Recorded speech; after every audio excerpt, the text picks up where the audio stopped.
வெண்பருத்தி நூலெடுத்து வாய் வெடிச்ச பூவெடுத்து நான் அணிஞ்சிட தொடுத்து வச்ச நடினமான மாலை இது.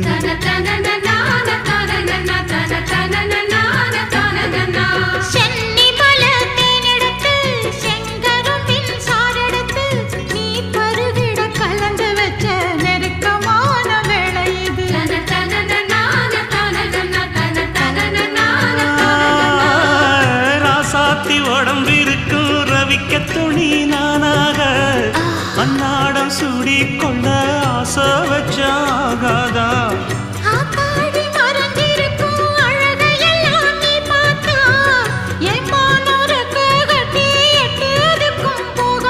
அடிச்சி சக்கரையே எட்டி நீயும் நிக்கிறியே நான் ஏங்கி ஏங்கி பார்க்கிற போறாங்க.